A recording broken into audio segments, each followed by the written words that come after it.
Bueno, vamos a darle comienzo a esta escuela dominical, dándole gracias al Señor por la oportunidad que nos da de estar aquí nuevamente para poder estudiar su palabra. Este,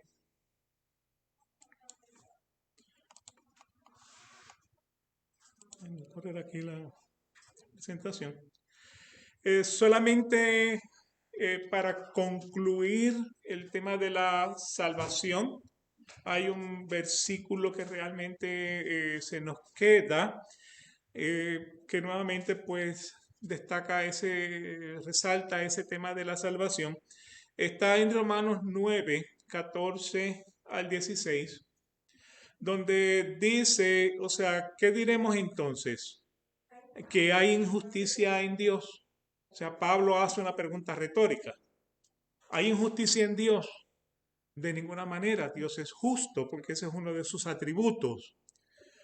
Porque Él, Dios, dice a Moisés, tendré misericordia del que yo tenga misericordia y tendré compasión del que yo tenga compasión. Así que no depende del que quiere ni del que corre, sino de Dios que tiene misericordia. O sea, ¿qué es lo que quiere decir esto? Lo que quiere decir es que en el tema de la salvación, Dios no es injusto. Si usted lee ese capítulo 9, prácticamente está tratando con este tema de la salvación y la conclusión de ese tema de la salvación llega a esto. Dios no es injusto en el tema de la salvación. O sea que cuando usted se pregunta, bueno, ¿qué tal de esos indios que están en las Amazonas que nunca tendrán la oportunidad de escuchar el Evangelio, las buenas nuevas? Dios no es injusto. ¿Me explico en eso? O sea que realmente en el tema de la salvación es lo que dice en este versículo. Tendré misericordia de quien yo quiera tener misericordia. Tendré compasión del que yo quiera tener compasión. ¿Por qué razón? Porque Él es un Dios justo, no es injusto. Volvemos a lo que dice Romanos, o sea, la naturaleza completa, Romanos capítulo 1, la naturaleza completa nos da testimonio de que Dios existe. O sea, lo queremos conocer, tenemos que leer la Biblia, pero la naturaleza completa nos da ese testimonio. Por lo tanto, lo que dice el versículo 16, no depende del que quiere ni del que corre, sino del que Dios tiene misericordia.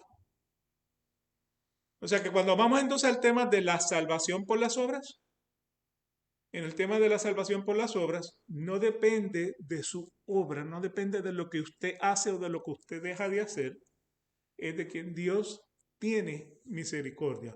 Así que por esa razón la salvación es completamente dada por Dios como un regalo sin mérito humano para aquellos que realmente quieren creer. ¿Ok? ¿Les queda claro entonces el tema de la salvación? Perfecto. Hoy vamos entonces a comenzar. Continuamos entonces con esto, pues prácticamente hemos terminado la sección 7, o sea, hicimos la sección 7. Decía que en la Biblia habían cosas que eran un poquito dificultosas de entender. Ese libro de Apocalipsis requiere que usted tenga un buen fundamento en Jeremías, Ezequiel, Daniel, para que pueda entender el Apocalipsis. Sí es un poquito más trabajoso, pero que desde Génesis hasta el Apocalipsis, el tema de la salvación es muy explícito. Ahora, ¿quién lo ha hecho difícil? Los judíos lo hicieron difícil al tratar de introducir en sus enseñanzas de que la salvación era por las obras, y estamos hablando de las obras de la ley, el cumplimiento de los 613 mandamientos. Este, la iglesia pentecostal poco a poco fue comenzando a introducir el tema de que sí, es por gracia, pero tú tienes que hacer obras. Porque si tú no estás predicando el evangelio, Dios te va a quitar la salvación. Bueno, tú no puedes perder algo que no te ganas porque la salvación no se gana. La salvación Dios te la da. O sea, ahora está corriendo por el internet de que si te pones la vacuna, entonces te va a cambiar el DNA o el ADN, y entonces por esa razón vas a perder tu salvación y tu vida eterna. Bueno, es que no depende del que corre ni del que obra, sino de que Dios tiene misericordia. O sea, la salvación está basada en quién creemos. ¿Me explico en eso? Así que nuevamente, pues de eso hemos hecho esa nota al calce para tratar con el tema de la salvación, prácticamente en todo el espectro de lo que lo que la salvación es y lo que la salvación realmente significa. ¿Okay? Entonces, ahora terminamos entonces esa porción 8. Vamos a entrar entonces. ¿Usted tiene el material? Ok, perfecto. Okay, perfecto. Entonces, pues vamos a entrar ahora en la sección 8. Continuamos entonces oficialmente con la Confesión de Fe de Westminster, capítulo 1 de las Santas Escrituras, la sección 8, cual lee de la siguiente manera. El Antiguo Testamento se escribió en hebreo, que era el idioma común del pueblo antiguamente.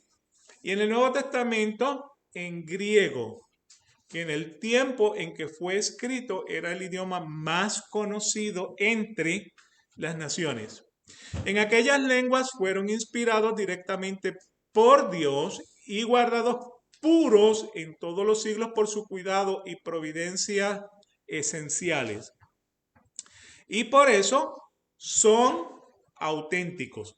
Por esta razón debe apelarse fielmente a los originales en esos idiomas en toda controversia.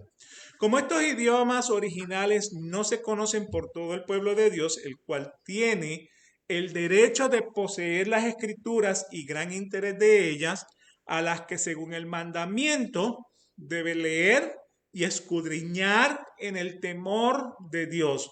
Por lo tanto, la Biblia debe ser traducida a la lengua vulgar de toda nación a donde sea llevada, para que, morando abundantemente la palabra de Dios en todos, puedan adorar a Dios de una manera aceptable, y para que por la paciencia y consolación de las Escrituras tengamos la esperanza, y la esperanza pues de una vida eterna.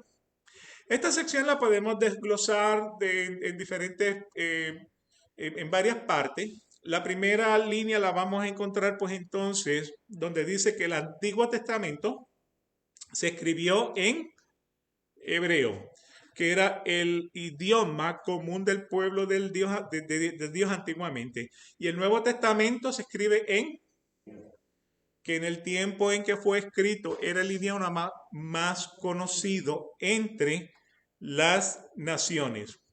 Una estimación, porque nuevamente los tiempos pueden variar dependiendo de qué historiador usted está mirando. O sea, si está mirando San Google, pues sabe sí, puede estar bien, puede estar mal, pero de todas maneras, o sea, las fechas son estimadas. Es una idea, es una estimación. La historia comienza 6.000 años antes de Jesucristo. Ese fue el tiempo de la creación, seguido por el tiempo del diluvio. Después del diluvio, tenemos solamente 8 humanos, más los animales que estaban en la barca. De estos 8 humanos, o sea que era Noé la esposa, los 3 hijos, las 3 nueras. Un total de 8 humanos. Entonces los 3 hijos de Noé son los que prácticamente van ahora a reproducirse a través de toda la tierra. ¿Okay? Así que nuevamente eso ocurre después del diluvio. Noé tiene 3 hijos. Uno era Cam, Jafet y no me recuerdo cuál era el otro, o Zafat, algo así me parece que era. De todas maneras, o sea, de los 3, o sea, Noé hizo una viña de la viña hizo un vino, del vino que era una bebida alcohólica, se la tomó, se emborrachó, estaba en la tienda, estaba desnudo, entró el hijo, vio la desnudez de su padre y fue y se la contó a sus hermanos. Ese hijo fue Cam, C-A-M, al cual entonces ese Cam termina en lo que sería el territorio de Israel, la tierra de Canaán, y la descendencia de Cam entonces puebla todo lo que sería esa tierra de Canaán. O sea que cuando eh, el Señor elige a Abraham unos años más adelante de la descendencia de Noé, más adelante escoge a Abraham para ser el padre de la nación judía, a donde lo envía a la tierra de Canaán, que fue el territorio que Cam había poblado. Y ese fue el hijo que entonces había visto la desnudez de su padre y se había burlado de la desnudez de su padre. ¿Okay? Entonces, luego, o sea, de esas descendencias de Cam, viene entonces uno que se llama Nimrod, que era uno de los descendientes de Cam, y a través, o sea, de ese Nimrod, es en ese tiempo que comienzan a hacer entonces lo que se conoce como la Torre de Babel para el territorio de Babilonia, Torre de Babel. La idea era que ellos decían para que si algún día el Señor que nos quiere destruir nuevamente con agua, nosotros tengamos una torre que llegue hasta el cielo y de tal manera que entonces nos podamos salvar del evento. Esa era la idea de la torre de Babel. A lo que el Señor dice, no, no, ustedes están completamente equivocados. Claro que en toda la tierra lo que había era una lengua. Entonces, mientras los trabajadores estaban haciendo la torre de Babel, el Señor les confundió las lenguas. Y al confundirle las lenguas, pues entonces estimamos que uno de los lenguajes que nace de esa confusión de las lenguas haya sido el hebreo. Y eso ocurre más o menos 3000 años antes de que Jesucristo estuviera entonces por la tierra. La historia entonces continúa, pasado, o sea, más o menos el hebreo comienza en el 3000. De ahí entonces tenemos la historia de Abraham, Isaac, Ismael, o sea, la descendencia de Abraham, Jacob, que convierte, o sea, se convierte entonces en el nombre de Israel. Y de ahí entonces, pues la historia continúa al punto donde vamos a llegar a 1400 años antes de Jesucristo. O sea, que es cuando ocurre el éxodo, la nación de, o sea, los hebreos, por causa de José de Israel, las 12 tribus, inmigran de la tierra de Canaán a Egipto y son esclavos 400 años. Y de ahí entonces aparece Moisés 1400 años antes de Jesucristo para sacar a ese pueblo de Israel y llevarlo entonces a través del desierto hacia la tierra de Canaán, la tierra prometida. O sea que estaban en Egipto y de ahí iban a cruzar para llegar entonces a la tierra de Canaán. Y luego después estuvieron 40 años en el desierto, dando vueltas hasta que, o sea, porque el Señor tenía que depurar, tenían que ver las obras de Dios. De todas maneras, llegaron a la tierra de Canaán. El hebreo sigue siendo entonces el lenguaje oficial. Los hebreos es como se conoce entonces en Éxodo. En el año 930, las 12 tribus están en el territorio de Israel. Las 12 tribus se dividen. 10 de las tribus terminan en el norte, es lo que se conocen como las 10 tribus de Israel, que terminaron en el norte, y 2 de las tribus se quedaron entonces en el sur. Las tribus del norte, la capital era Samaria, y de ahí es de donde salen los samaritanos. O sea, de las 10 tribus de Israel salen los samaritanos. Y las 2 tribus que se quedan entonces en Jerusalén, pues son entonces prácticamente las 2 tribus que se consideraban las más puras. ¿Qué pasó ¿Cuál fue el problema entre los judíos de Jerusalén y los judíos de Samaria? Ahí para el año 732, Asiria invade el norte, las 10 tribus de Israel, las invade y se lleva a los muchachos jóvenes. ¿Por qué razón? Porque el Señor les dijo, por la maldad de ustedes, les voy a meter una invasión y van a estar en exilio 70 años. Entonces los asirios vinieron por el norte, se llevaron las 10, o sea, los jóvenes de las 10 tribus de Israel. Por el sur viene Babilonia. Y Babilonia entonces se lleva a los jóvenes que estaban en Jerusalén al territorio de Babilonia. Y dentro de uno, o sea, de esos que llegaron a Babilonia era Daniel, como un muchacho joven. Entonces, a los 70 años, pues, o sea, si usted va a Daniel capítulo 9, Daniel hace una oración que le dice, Señor, según tú le dijiste a Jeremías, y vamos a estar aquí 70 años, y ya es hora de que regresemos. Entonces, cuando ellos regresaron al territorio de Judea, pues, o sea, los matrimonios que se habían hecho, o sea, ellos se pusieron a pensar y dijeron, nosotros tenemos que mantenernos como una raza pura, así que los matrimonios que se hicieron en Babilonia, ustedes lo que van a hacer es que van a enviar a esas mujeres y esos hijos de regreso a Babilonia y ustedes se van a casar con mujeres judías porque nosotros queremos que sea una raza puramente judía. Los samaritanos no hicieron eso. Los samaritanos, o sea, cuando regresaron, las familias que trajeron, pues venían combinadas con los asirios.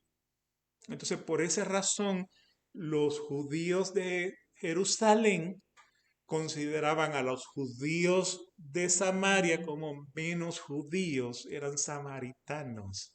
Y por esa razón, samaritanos y los judíos no se llevaban. Ahora, en ese momento, en el 732 es que se invade el norte, más o menos para el 586 es que se invade el sur. Están unos 70 años fuera. Entonces, eso es antes de Cristo. En ese tiempo aparece entonces el lenguaje arameo, que se cree que era el lenguaje que hablaba el Señor en su tiempo cuando caminó sobre la tierra. Los escritos del Antiguo Testamento comienzan aproximadamente en el 1400 antes. ¿Quién lo escribe? Moisés. ¿Qué escribe Moisés? Génesis, Deuteronomio, Levíticos, Números y el Éxodo. Entonces, ¿por qué Moisés escribe el Génesis? Porque es la historia de la promesa cuando Dios le dijo a Abraham, yo voy a hacer de ti una gran nación y ustedes son la gran nación, los judíos que iban caminando por el desierto. O sea que para que ellos pudieran entrar en la tierra de Canaán, ellos tenían que reconocer por la historia de por qué razón iban para la tierra de Canaán. Y de ahí entonces es que entonces se comienza a escribir 1400 antes de Cristo el fin del Antiguo Testamento es aproximadamente el 400 antes de Cristo, cuando los judíos que estaban en Babilonia regresaron a Jerusalén a reconstruir la ciudad después de la invasión. Entonces, durante esos 400 años entre el último libro que nosotros conocemos, que es Malaquías, y Mateo, el Nuevo Testamento, ahí hay un periodo de 400 años donde no hay profeta sobre la tierra. Ahora, el imperio romano se estaba expandiendo a través de todo el territorio. Entonces, todo ese imperio tenían una lengua común y esa lengua común era el griego. Así que prácticamente el griego aparece 332 años antes de Jesucristo. Así que tenemos el hebreo, tenemos el arameo. Ahora entra el griego como una lengua común. Recuérdense que ya para esta época ese Viejo Testamento estaba planchado. En otras palabras, no se le agregaba, no se le quitaba.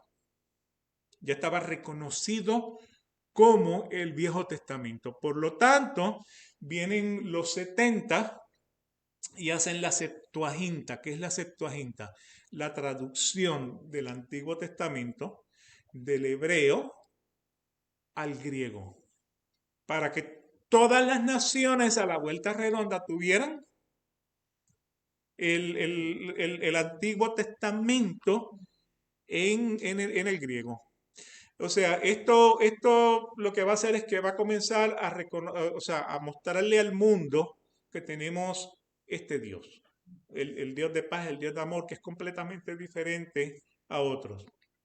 Si ustedes van a Hechos, eh, luego del Pentecostés, no recuerdo exactamente qué capítulo, 8 o 9, o sea, la historia la conocemos todos.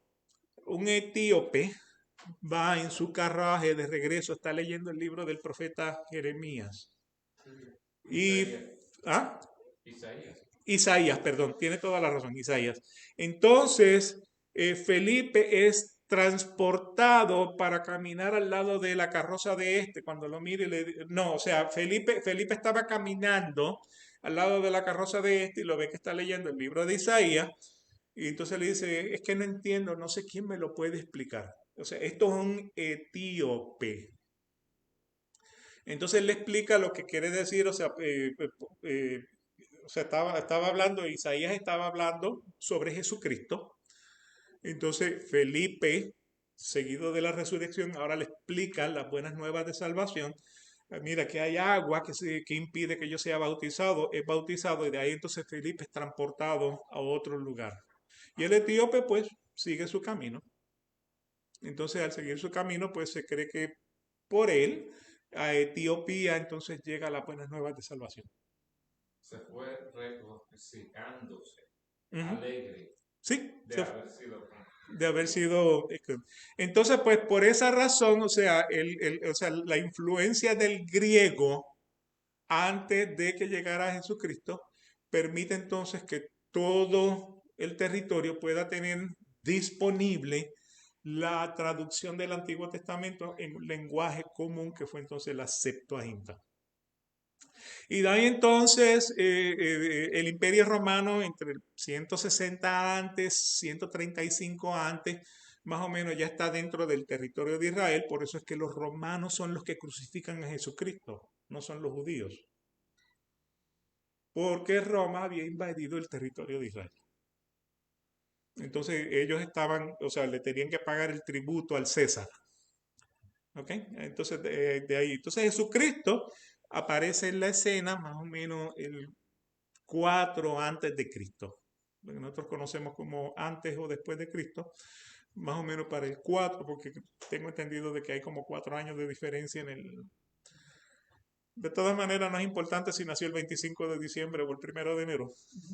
Eso no es lo importante, pero prácticamente eso es lo que ocurre en el Antiguo Testamento. Jesús había definido el contenido del Antiguo Testamento en Lucas 24:44, donde él dijo, esto es lo que yo les decía cuando todavía estaba con vosotros, que era necesario que se cumpliera todo lo que sobre mí está escrito en la ley de Moisés, en los profetas y en los salmos.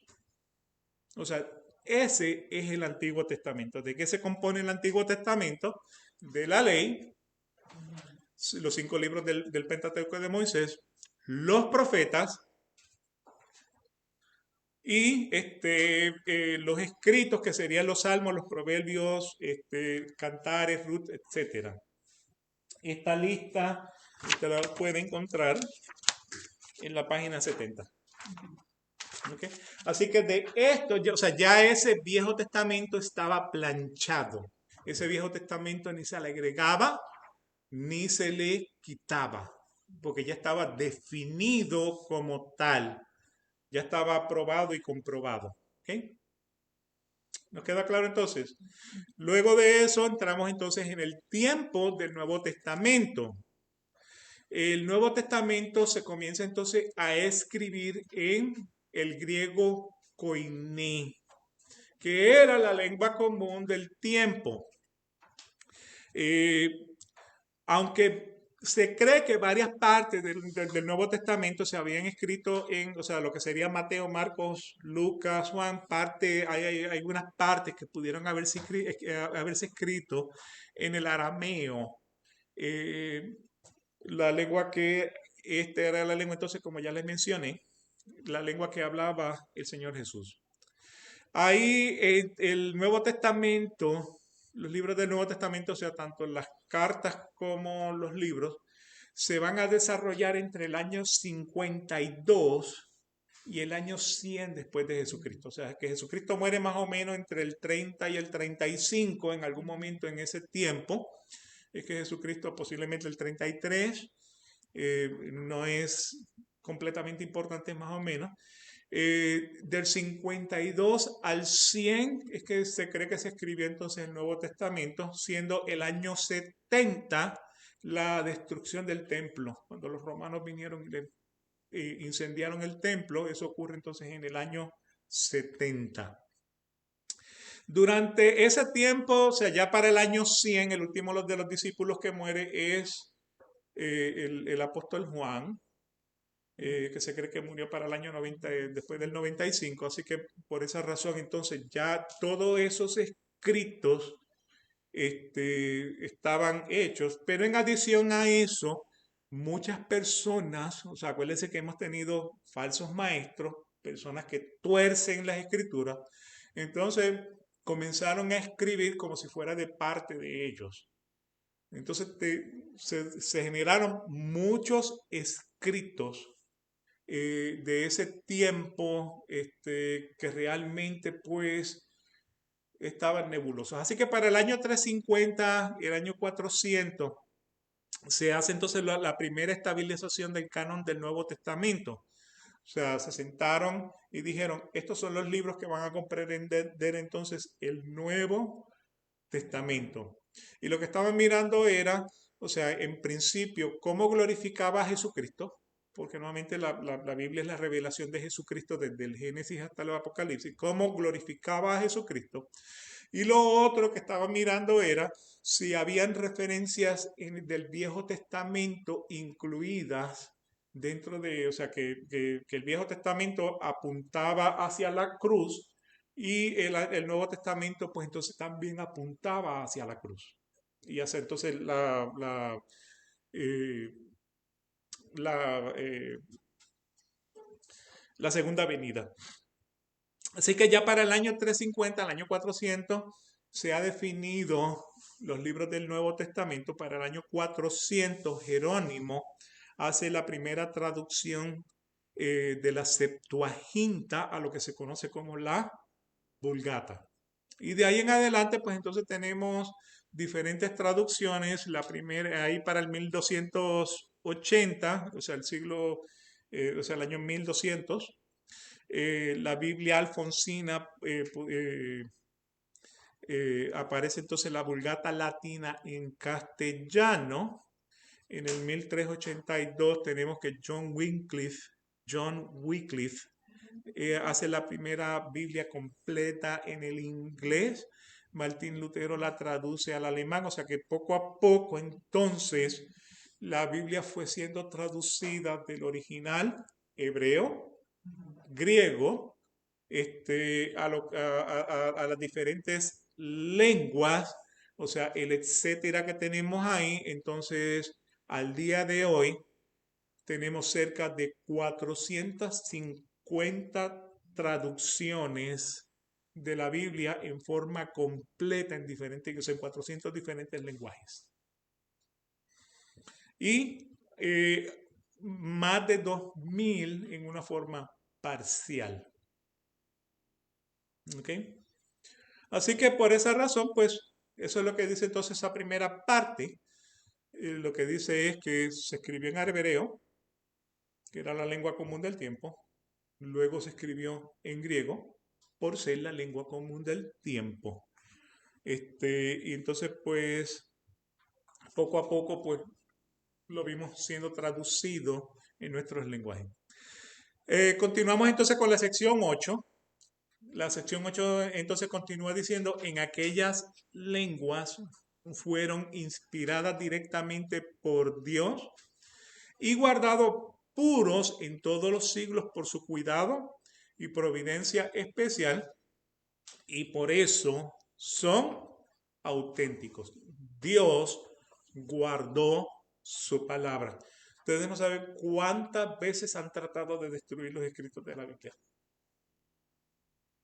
O sea, la muerte de los apóstoles no terminaron el cristianismo. ¿Me explico? Herodes, cuando llegaron los tres magos a decirles, ¿dónde está el rey de los judíos? Porque hemos visto la estrella y lo queremos ir a adorar.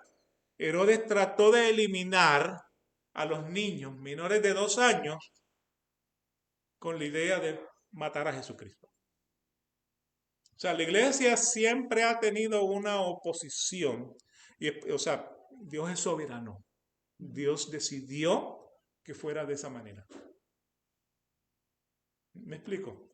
Entonces, o sea, que tantas cosas le han pasado tanto a los escritos como a los hombres de Dios, que realmente han tratado de terminar el cristianismo y no se ha podido. ¿Por qué razón? Porque el que lo ha mantenido ha sido el Señor. O sea, es la religión del Señor, por decirlo así. ¿Okay?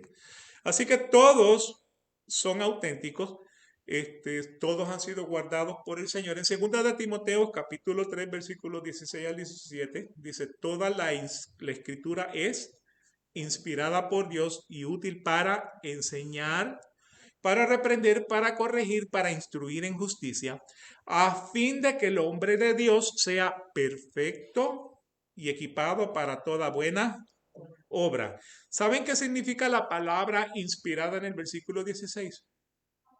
La palabra quiere decir que la palabra que nosotros tenemos salió de la boca del aliento de Dios. Usted cuando va a buscar, o sea, cuando va a buscar la definición de estas palabras, usted tiene que ir al diccionario. Y en el diccionario usted se va a encontrar, o sea, que la palabra inspirada o sea, cuando digo el diccionario, tiene que ser el diccionario Koiné, porque esto fue escrito originalmente en el griego Koiné. El griego Koiné no es el griego actual. Ni tampoco puede utilizar un diccionario de la Real Academia de la Lengua Española para poder entonces definir qué significa la palabra inspirada, cómo se utiliza en ese versículo. Y en ese versículo lo que quiere decir es, inspirada, salió de la boca del aliento de Dios. Toda la palabra, toda la escritura salió de la boca de Dios y es útil para enseñar, para reprender, para corregir, para instruir en justicia, a fin de que el hombre de Dios sea perfecto y equipado para toda buena obra. O sea, hombres escogidos por Dios, tal como Moisés, los profetas y los apóstoles, escribieron las cosas que vieron, las cosas que evidenciaron y las cosas que el Señor le dictó. Por ejemplo, en Hebreos 1, versículos 1 y 2 dice, Dios habiendo hablado hace mucho tiempo y en muchas ocasiones y de muchas maneras, ¿a quién le habló? A los padres, ¿por medio de quién? De los profetas. ¿Qué profetas son? Los profetas del Antiguo Testamento. En estos últimos días nos está hablando por medio de quién? De Jesucristo. Por eso es que Apocalipsis es la revelación de Jesucristo. ¿Me explico?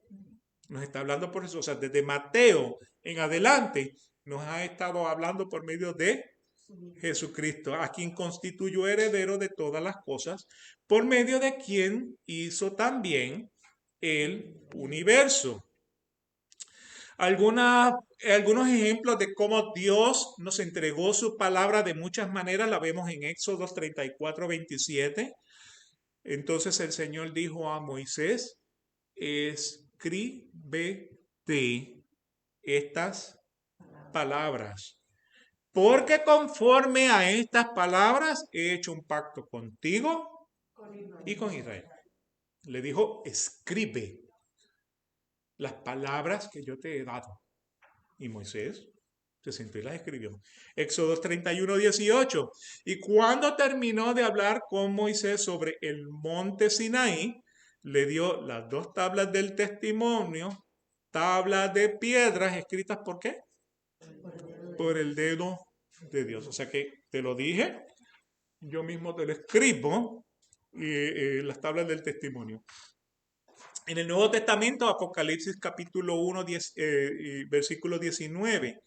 el Señor le dice al apóstol Juan, escribe pues las cosas que has visto y las cosas que son y las cosas que han de suceder después de esta.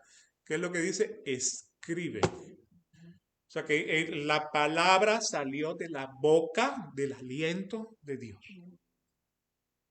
Por eso nosotros entendemos que es la palabra de Dios y que o sea, nosotros no somos quienes para desafiar lo que dice su palabra. ¿Okay? Así que por eso dice, toda la escritura es inspirada por Dios. Salió de la boca del aliento de Dios. Tenemos en la mano las palabras más fieles, no solamente de la boca, sino del dedo de Dios. ¿Ok?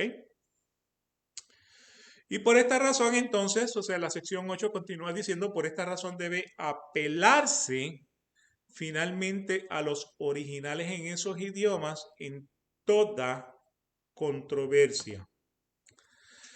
El original del lenguaje era hebreo y griego. No hay error ahí. ¿Dónde vienen los errores? En las traducciones.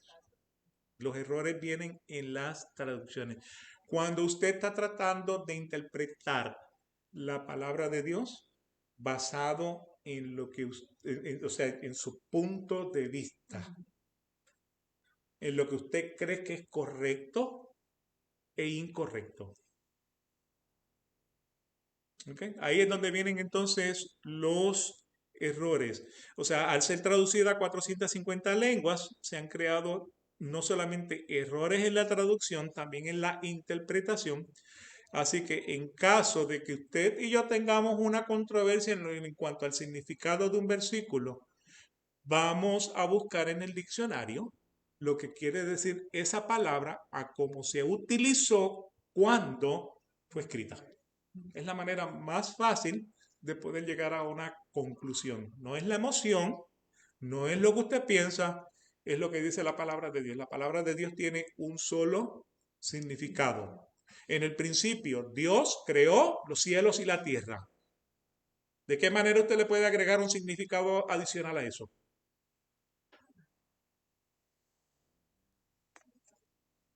¿Okay? Permítame darle un ejemplo de error de traducción e interpretación en la versión Reina Valera, y se tiene que apelar al lenguaje original. Y estoy hablando de Juan 21, versículos del 15 al 17. Estamos hablando después de la resurrección. Pedro había negado al Señor 3 veces. Entonces ahora el Señor se le acerca, estaban comiendo, y Jesús se le acerca y le dice, Jesús dijo a Simón Pedro, Simón, hijo de Jonás, ¿okay? Así es como aparece en la Reina Valera, ¿me amas más que estos? Dice, le dice, Señor, tú sabes que te amo. Dice, le apacienta mis corderos. Versículo 16, vuelve a decir a la segunda vez, Simón, hijo de Jonás, ¿me amas? Y respóndele, sí, Señor, tú sabes que te amo. Dice, le apacienta mis ovejas. Dícele la tercera vez, Simón, hijo de Jonás, ¿me amas? Entristecióse Pedro de que le dijese la tercera vez, ¿me amas? Y dícele, Señor, tú sabes todas las cosas, tú sabes que te amo. Y dícele Jesús, apacienta mis ovejas. ¿Saben ustedes que aquí hay un juego de palabras con la palabra me amas? Y el juego de palabras que vamos a encontrar es porque amor en la Biblia aparece de 3 formas. Aparece el amor agape, aparece el amor fileo y aparece el amor erótico. El amor erótico es el de la pareja casada. Los amores que están experimentando, o sea, que está expresando Jesús y Pedro en esta conversación es agape y fileo. Agape es el amor incondicional de Dios. De tal manera amó Dios incondicionalmente a un hombre que no se merece la salvación. Ese es el amor incondicional de Dios. Ese es el amor agape. No hay hombre que pueda experimentar o expresar el amor agape de Dios. Pero fileo es el amor emocional, que es el que usted y yo experimentamos. Emocionalmente amamos y dejamos de amar a algunas personas, porque es un amor emocional, envolvemos mucho la emoción en este aspecto. Entonces, cuando el Señor le dice, Jesús dijo a Simón Pedro, Simón hijo de Jonás, ¿me amas más que a esto? Sí, Señor, tú sabes que te amo. Dícele, apaciente mis corderos. Lo que le está diciendo es, Jesús dijo a Simón Pedro, Simón hijo de Jonás, tú me agape, tú me amas incondicionalmente. Lo que Pedro le dice, Señor, tú sabes que yo te fileo, que yo te quiero. Fue lo que le quiso decir. Yo te estimo mucho, yo te quiero, yo te aprecio. El Señor le dice, pues apacienta mis ovejas. O sea que, ¿cómo sigue este juego de palabras? En el versículo 16, vuelve a decir por segunda vez, Simón, hijo de Jonás, tú me agape. Y él le dijo, sí, Señor, tú sabes que yo te quiero, que yo te aprecio mucho. Dícele, apacienta a mis corderos. Ahora, en el versículo 17, la tercera vez, Simón, hijo de Jonás, tú solamente me quieres, tú solamente me fileo. Entonces, Pedro se entristeció de que le dijera por tercera vez, tú me fileo. Y el Señor le dice, entonces le dice, Señor, tú sabes todas las cosas, tú sabes que yo te amo con el amor emocional más profundo que yo te puedo amar. Y Jesús le dice, apacienta mis ovejas. O sea que nuevamente pueden ver cómo un error de traducción le puede cambiar el significado a este versículo o a estos versículos. Por eso es importante poder entonces eh, tener la habilidad de poder identificar cuál es la palabra que se está usando.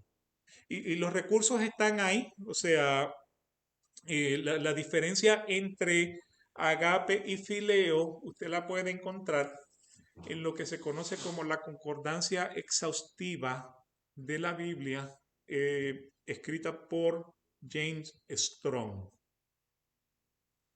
O sea que si yo quiero saber el significado de esa palabra, a cómo se utiliza en ese versículo, el día que se escribió en el griego koimenes, Strong le está dando una designación, voy a echar unas hacia atrás. Strong está usando una designación y en este caso él está utilizando para agape G25, significa griego 25. Está designado para la palabra agape. Sigue siendo amor en la traducción. El griego 5368 está designado para fileo, el amor emocional. Sigue siendo amor. ¿Me explico? Entonces, cuando yo vengo a mi concordancia, cuando yo vengo a mi concordancia, yo busco amar.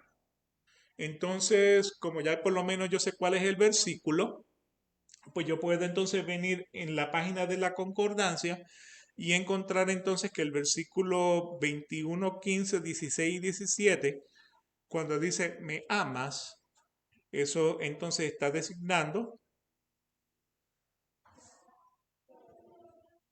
déjame ver, la 25 y la 5368. Yo creo que las puse al revés. No. ¿Okay? Sin embargo, en esta concordancia Strong es donde yo encuentro esos números. ¿Okay? Strong te da una definición por esos números. Ahora, yo también tengo un diccionario, que es el diccionario expositivo de las palabras del Antiguo y Nuevo Testamento, Vine, donde entonces, por el número que me da Strong, yo vengo entonces en el diccionario y busco amar entonces me va a dar la definición de amar, agape, en el 25, me da toda esa definición. Y luego entonces la definición de la palabra fileo. ¿Ok?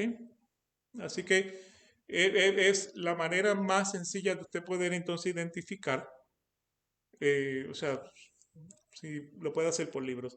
Electrónicamente hay un programa completamente gratuito, hay recursos en castellano, o sea, de comentarios de Biblia, de diccionarios. Se llama eSword, la palabra electrónica, eSword.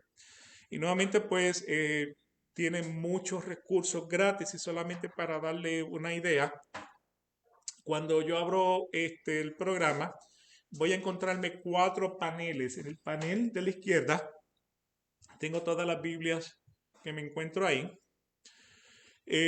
Tengo la KJV y KJV con el más, lo que significa es King James, la versión King James, la Reina Valera en inglés. Y luego entonces cuando tiene el más entonces lo que hace es que expande y ahora te va a dar las designaciones de la concordancia Strong al lado de prácticamente el 95-98% de las palabras.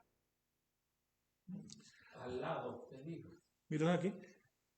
O sea, el griego o lo que O sea, y designa, en este caso designa amas con el griego 25, designa amo con el griego 53. Entonces, cuando yo pongo, o sea, yo le hago un clic sobre el numerito, a la parte de abajo me abre entonces la definición de Strong. En esta no lo tengo, pero yo tengo también el diccionario Vine en la otra computadora, donde en el momento en que yo le doy aquí, selecciono Vine en este panel, porque lo tengo instalado, entonces el Vine pues me abre a estas definiciones. ¿Okay? Así que esa es la ventaja que tenemos y en adición a eso, en este lado, en este panel, tenemos entonces comentarios de fuentes con mucha reputación, o sea, que me pueden entonces ayudar con el contexto histórico de esos versículos y el significado de lo que dice y lo que estaba sucediendo en el momento en que se escribe ese versículo. Es la manera, o sea, para poder concentrarnos en qué es lo que quiso decir un autor o qué es lo que quiso decir el Señor en el momento en que se escribió esa palabra. En adición a eso, también tenemos las Biblias comentadas, que las hemos repartido acá dentro de la iglesia, especialmente la Biblia de Estudio de MacArthur, la Biblia de las Américas. También está una Biblia que es comentada por Matthew Henry, que también Matthew Henry es muy bueno. Y luego también tenemos la Biblia de la Reforma, que es comentada por R.C. Sproul. R.C. Sproul y John MacArthur eran muy buenos amigos. Digo eran porque R.C. Sproul murió hace como 2 años. R.C. Sproul, pues la cabeza de la iglesia presbiteriana, de la iglesia St. Andrews, que está acá en Sanford, iglesia presbiteriana independiente, pero un gran teólogo. De hecho, MacArthur era como que medio discípulo, o R.C. Sproul tuvo mucha influencia en R.C. Sproul tuvo mucha influencia en MacArthur. Ahora, muy buenos amigos, jugaban golf, se reunían o sea, y contestaban preguntas teológicas. Eh, Tenían diferencias de opinión en cosas pequeñas. Por ejemplo, la iglesia presbiteriana pues establece que estamos en el milenio. MacArthur dice, no, todavía no estamos en el milenio. Sin embargo, eso no impedía que fueran buenos amigos, que compartieran por el hecho de que si estamos en el milenio, o todavía no hemos llegado al milenio, eso no hace ninguna diferencia para los propósitos de la salvación. Porque la salvación no se gana ni se pierde por el hecho de que estamos o no estamos en el milenio. La salvación o sea, Dios nos la da cuando creemos en Jesucristo. ¿Me explico en eso? O sea, de que cuando tenemos cosas así de controversia, que si la Tierra es redonda, que si la Tierra es cuadrada, que si la Tierra tiene 6.000 años, 12.000 años, 6 millones de años, 6 billones de años, eso no hace diferencia, eso es una discusión, o sea, pasa al aire, no hace ninguna diferencia para los términos de la salvación. Entonces nosotros nos estamos concentrando en salvación. Ahora, ¿te quieres los términos de la salvación? Tiene que leer la Biblia. Para leer la Biblia tiene que entender la Biblia. ¿Dónde están esos recursos? Aquí se los estamos presentando. ¿Okay? Así que hoy día pues existen muchos recursos, existen comentarios, diccionarios, concordancias, mapas, tanto impresos como en forma virtual, que hacen que el estudio de la palabra de Dios sea una grande bendición, sea entretenido conocer al Dios de la Biblia y no al Dios que te predican por ahí. Sin embargo, tenga cuidado que todavía hay muchos que traen falsas enseñanzas y falsas torcidas enseñanzas. Y nuevamente, pues, predicaciones de hombres de Dios que tienen el temor al presentar la sana doctrina, la palabra de la verdad, la sola escritura.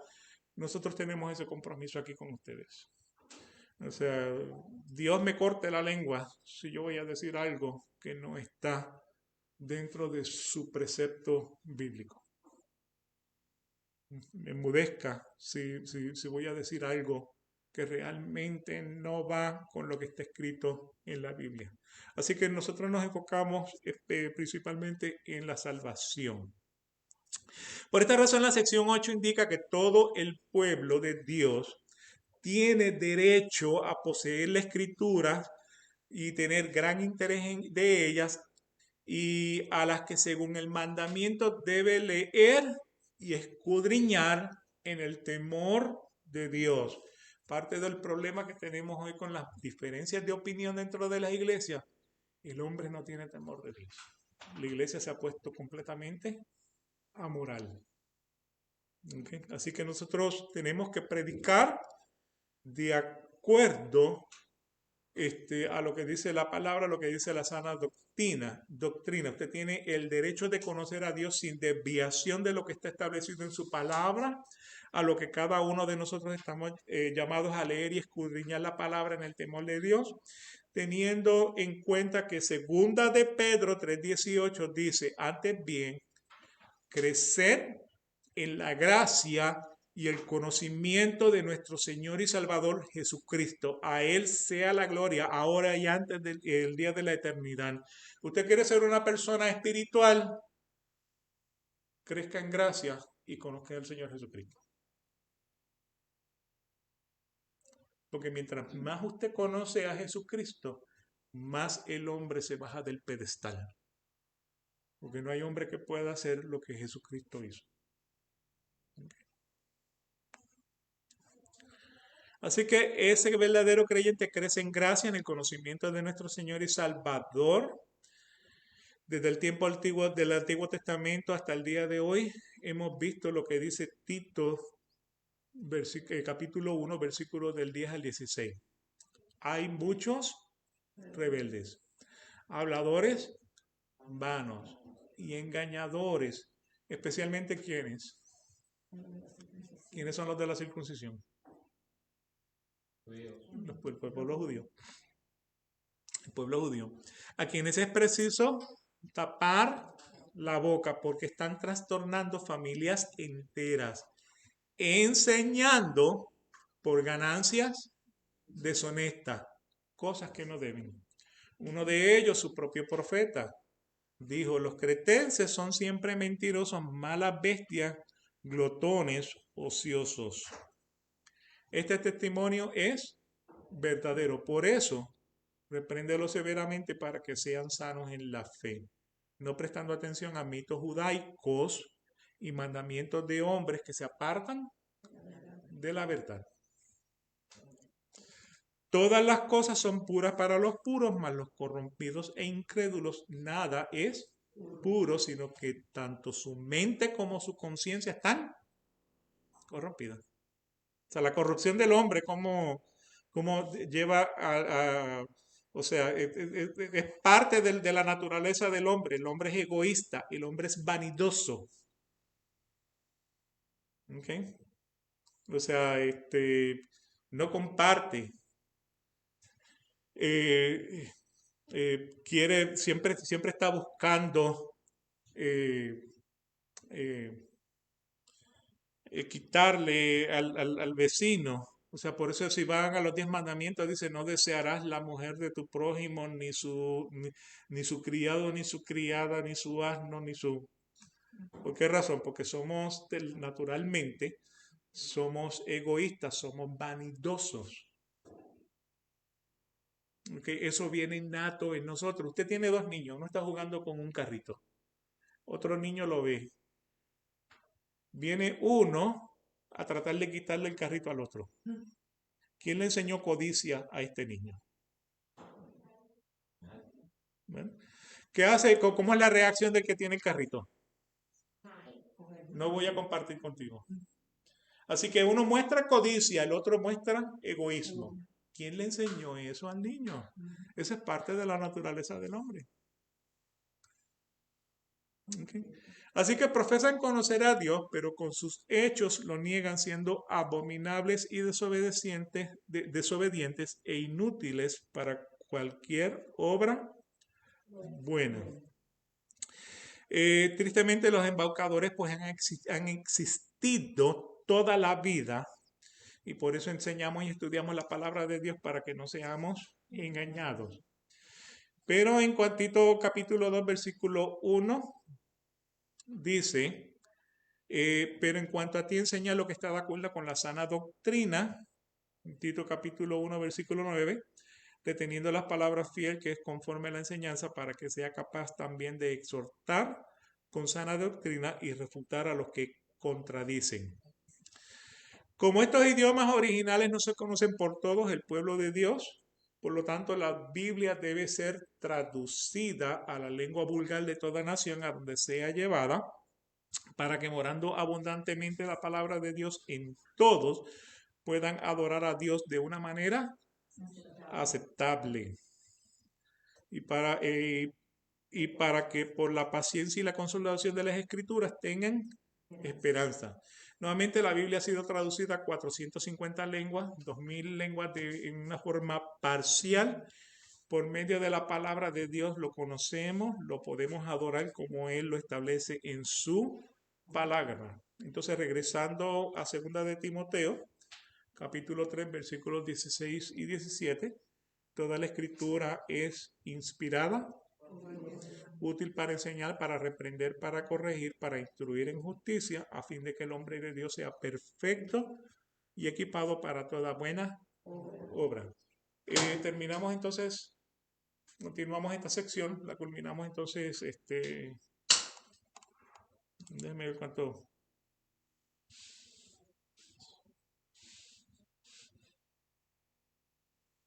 Quedan unos cuantos versículos. Así que entonces, para no llevarlo a mucha velocidad, pues lo terminamos entonces aquí y lo volveremos a retomar entonces el domingo próximo. ¿Okay? Gracias. Así que vamos a darle gracias al Señor por este día, por esta oportunidad que nos da de estudiar su palabra, esta oportunidad que nos da de enseñarnos. Te damos gracias, Señor. Grande eres sobre todas las cosas. Te alabamos, te glorificamos. Quédate con nosotros y que el servicio sea, Señor, de tu agrado. Ayúdanos a crecer en tu gracia y en el conocimiento de nuestro Señor Jesucristo. Gracias por la salvación. Señor, tenemos una pesadez por esas personas que han sido engañadas. Permite, Señor, que Dios justo pueda manifestar tu misericordia sobre cada uno de ellos para gloria y honra de tu nombre. Amén. Okay. Así que nos veremos. Gracias a los hermanos que están en Facebook y Dios mediante, pues nos veremos en el servicio.